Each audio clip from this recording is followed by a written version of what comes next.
आगे देखिए बेटा, besides if it wanted shaking, मतलब अगर ये हिलना चाहती, I was the proper person to shake it, तो मैं इसको हिलाने वाला प्रॉपर पर्सन होता, यानी किसी और को इसको हिलाने नहीं चाहिए था, मैं ही इसको हिला सकता था।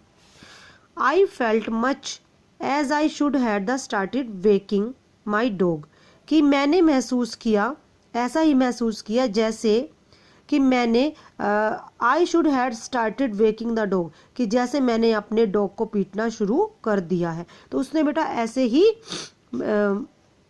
इसको हिलाया और मैंने ऐसा महसूस किया। He said this front wheel wobbles, उसने कहा कि आगे वाला पहिया, वोबल्स मतलब हिल रहा है। I said it doesn't if you don't wobble it, कि ये नहीं हिलता अगर तुम इसको नहीं हिलाते।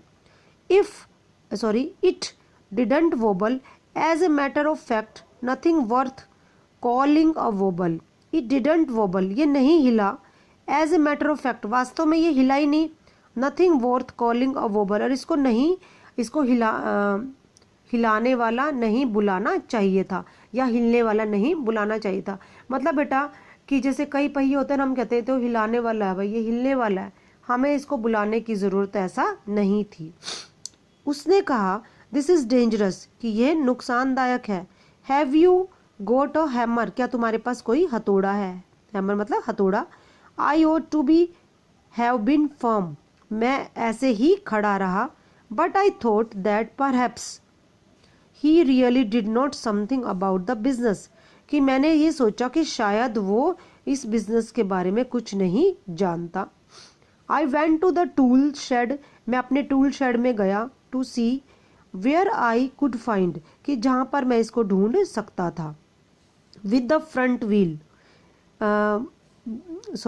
व्हेन आई केम बैक, जब मैं वापस आया, he was sitting on the ground, वो ग्राउंड पर बैठा हुआ था। With the front wheel between his legs, जो आगे वाला पहिया उसकी पैरों में था। देखो बेटा जैसे ये फिगर में दिखाया हुआ है। He was playing with it, यह इसके साथ खेल रहा था। Twiddling it round between his fingers, twiddling क्या था? घुमाना, और अपने फिंगर्स के बीच में इसको घुमा रहा था। The remnant of machine was lying on the gravel path besides him, gravel क्या था? पथरीले रास्ते पर, ग्रेवल पाथ मतलब पथरीले रास्ते पर, रिमेनेंट मतलब जो बचे हुए जो पार्ट थे वो उसके पथरीले रास्ते पर पड़े हुए थे। यानी आगे वाला पहिया तो बेटा देखो उसकी लेग्स में था, और जो बचा हुआ था जो पार्ट उसका वहाँ पत्थर वाले रास्ते पर पड़े हुए थे। ही सेड, उसने कहा, it looks to me as if the bearings were all wrong, कि ऐसे लगता है कि जो इसके बियरिंग्स है वो सारे खराब हो गए हैं। I said don't you trouble about it any more, तुम्हें इसके बारे में ज़्यादा परेशान होने की ज़रूरत नहीं है। You will make yourself tired, तुम अपने आप को थका लोगे। Let us put it back and get off, कि तुम इसको वापस रख दो और उठ जाओ। तो आज बेटा आपने यहीं तक देखना है।